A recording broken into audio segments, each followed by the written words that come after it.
Hello student, আমি Tapas sir.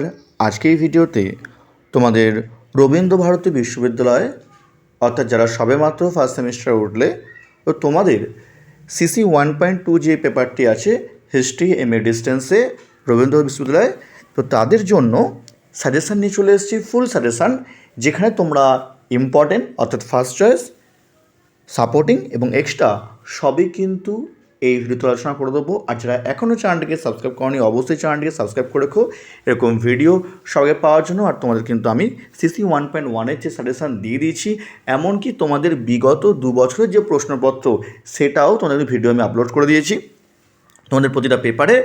আর তোমাদের জন্য কিন্তু একটা আলাদা প্লেলিস্ট করে দেওয়া আছে, তোমরা চাইলে তোমরা কিন্তু দেখতে পারো, যেগুলো আগে যে ভিডিও তোমরা দেখোনি সেগুলো পারলে তোমরা কিন্তু দেখে নিও। হ্যাঁ, তো দেখো প্রথমে তোমাদের যে ইউনিট 1, এই ইউনিট 1-এর মধ্যে কিন্তু সবথেকে বেশি ইম্পর্টেন্ট তোমাদের কিন্তু এই প্রথম প্রশ্নটি, যেটি তোমাদের কিন্তু এবছরে আসার জন্য কিন্তু অত্যন্ত গুরুত্বপূর্ণ। How would you consider archival records as source of the history of modern India? এটি খুবই ইম্পর্টেন্ট প্রশ্ন ইউনিট 1 থেকে। আধুনিক ভারতের ইতিহাস চর্চার উপাদান হিসাবে অভিলেখাগারের তথ্য সম্পর্কে আলোচনা করো। এটি তোমাদের 2022 সালে এসেছিলো এবং আমি বলবো 2022 সালের যে প্রশ্নপত্র তোমাদের জন্য কিন্তু খুবই ইম্পর্টেন্ট এবং এটি তোমাকে কিন্তু পরীক্ষা কিন্তু আসতে পারে। নেক্সট আমি তোমাদের বলবো 2 নম্বর প্রশ্নটি সবথেকে বেশি ইম্পর্টেন্ট ইউনিট 1-এর মধ্যে, ভালো করে করবে। Evaluate the role of newspaper as source in writing the history of modern India. আধুনিক ভারতের ইতিহাস চর্চার উপাদান হিসাবে সংবাদপত্রের ভূমিকা লেখো। দেখো 2 নম্বরটা সব থেকে প্রবল ইম্পর্টেন্ট, ঠিক আছে?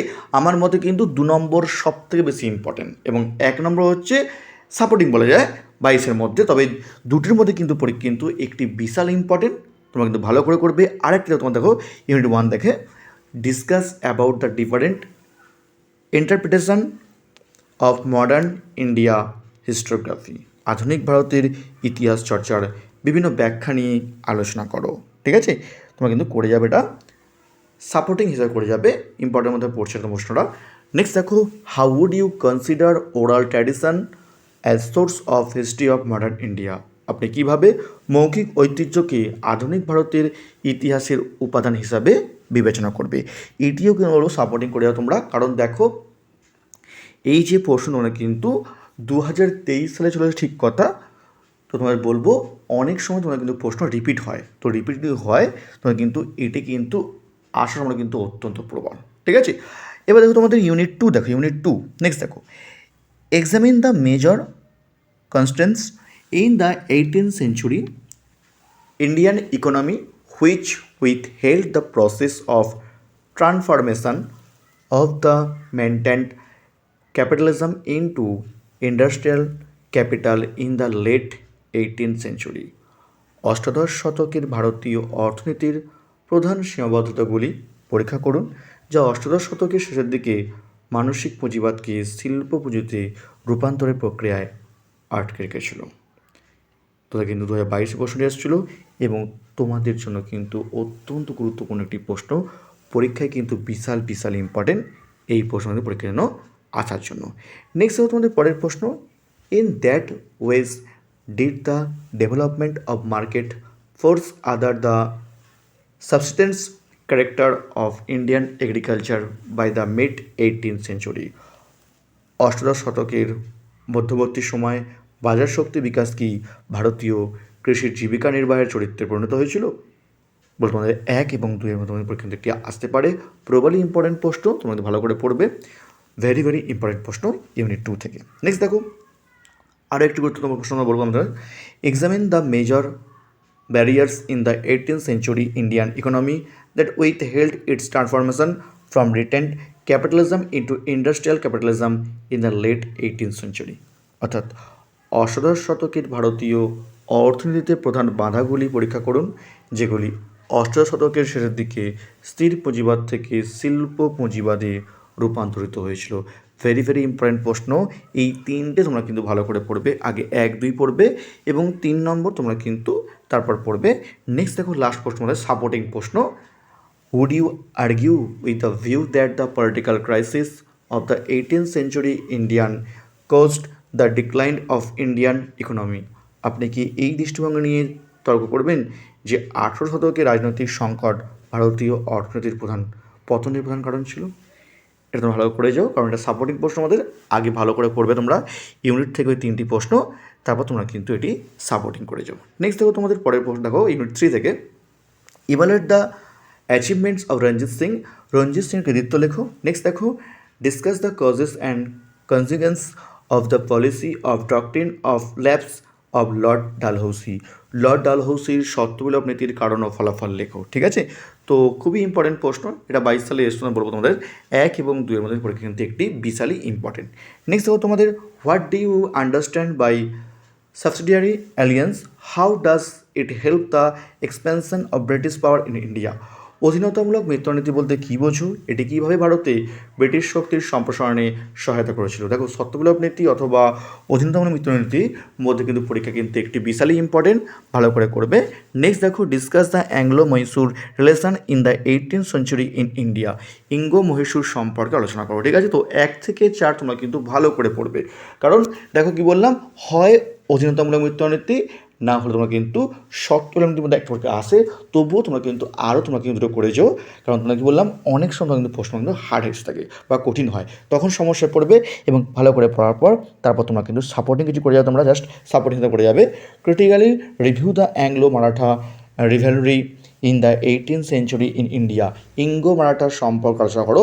দেখো তোমরা কিন্তু 2023 সালে প্রশ্নটি এসছে, তা সত্ত্বেও তোমাদের বলবো অনেক সময় তোমাদের প্রশ্নকে রিপিট করে তোমাদের বলবো তোমাদের আগেগুলো ভালো করে পড়ার পর তারপর তোমাকে তোমাদের সাপোর্টিং বা এক্সট্রা করে যাও। ঠিক আছে, নেক্সট দেখো লাস্ট প্রশ্ন দেখো, এক্সট্রা প্রশ্ন দেখো discuss Sirajuddaulah relation with the English East India company.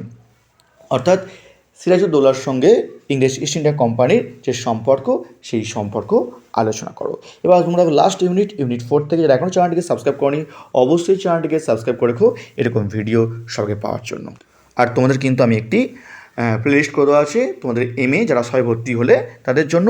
আর যদি কেউ পড়তে চাও আমার কাছে অনলাইন বা অফলাইন, তোমাদের কিন্তু এই মাস থেকে ক্লাস স্টার্ট হয়ে গেছে। যদি ক্লাস করতে চাও তোমাদের কিন্তু সপ্তাহে 2খানা ক্লাস করানো হয়ে থাকে তোমাদের কিন্তু, তোমাদের যারা MA যারা ডিস্ট্রিক্টে যারা আছো সপ্তাহে তোমাদের 2খানা তোমার ক্লাস করে থাকে, অনলাইন বা অফলাইন দুটো ভার্সন আমার ক্লাস করানো হয়ে থাকে। আমি অফলাইনে শিয়ালদার সরনাথ কলেজ এবং বেহালার সাইডে যে শোষণা কলেজ তার কাছে পড়ি থাকি।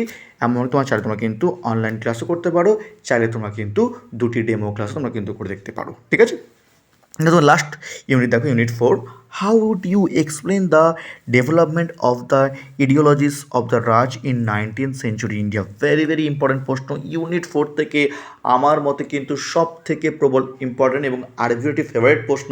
এটি আরবিও কিন্তু বারবার তোমাকে দিয়ে থাকে প্রশ্নটি। ভেরি ইম্পর্টেন্ট প্রশ্ন। 19 শতকে ব্রিটিশ রাজের যে আদর্শ, সেই আদর্শ বিকাশকে তুমি কীভাবে ব্যাখ্যা করবে, প্রবলই ইম্পর্টেন্ট এবং ইউনিট 4 থেকে সব থেকে প্রবল একটি ইম্পর্টেন্ট প্রশ্ন এই প্রশ্নটি, ভেরি ইম্পর্টেন্ট প্রশ্ন। নেক্সট দেখো how did the British government try to control criminality in India. ব্রিটিশ সরকার কীভাবে ভারতে কেন্দ্রীয় অপরাধের চেষ্টা করেছিল। যেহেতু 22 সালের প্রশ্ন এসেছিলো, তোমাদের বলবো অবশ্যই করে যাও, কারণ 22 সালের প্রশ্ন তোমাদের খুবই ইম্পর্টেন্ট। ঠিক আছে, নেক্সট দেখো তোমাদের ইউনিট 4 থেকে দেখো খুবই ইম্পর্টেন্ট প্রশ্ন, trace the evolution of the colonial administrative structures and institutions during the period 1757 and 1857। অর্থাৎ 1757 থেকে 1857 সময়কালে ঔপনিবেশিক প্রশাসনিক কাঠামো এবং প্রতিষ্ঠানগুলির বিবর্তন আলোচনা করো। ভেরি ইম্পর্টেন্ট প্রশ্ন। আমি যেমন বললাম তোমাদের 1 নম্বর প্রশ্ন পরীক্ষা খুবই ইম্পর্টেন্ট প্রশ্ন, তেমনভাবে কিন্তু 3 নম্বর প্রশ্ন কিন্তু খুব ইম্পর্টেন্ট প্রশ্ন। নেক্সট দেখো ইউনিট 4 লাস্ট প্রশ্ন, ইম্পর্টেন্ট প্রশ্ন, how did the colonial government develop the army and police as effective arms of the states. ঔপনিবেশিক সরকার কীভাবে সেনাবাহিনী ও পুলিশকে রাষ্ট্রের কার্যকর অস্ত্র হিসাবে গড়ে তুলেছিল। এটিও কিন্তু খুব ইম্পর্টেন্ট প্রশ্ন, তোমাদের বলবো ইউনিট 4 থেকে ভালো করে পড়বে। তারপর তোমরা জাস্ট 2টি এক্সট্রা বা তোমরা কিন্তু সাপোর্টিং করে যাবে। How was the rule of law established during the colonial rule. আর ওর সঙ্গে দেখো how far was it affected.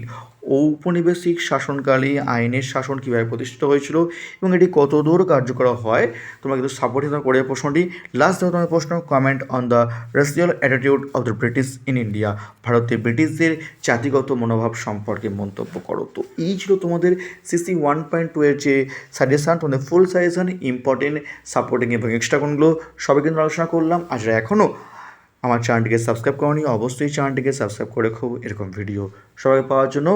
আর তোমাদের কিন্তু আগের যে তোমাদের ভিডিও তোমাদের দেওয়া হয়েছে তার কিন্তু প্লেলিস্ট করা আছে, যারা দেখোনি তারা কিন্তু অবশ্যই দেখে নিও প্লেলিস্টে গিয়ে। ঠিক আছে, তার মতো এটুকুই।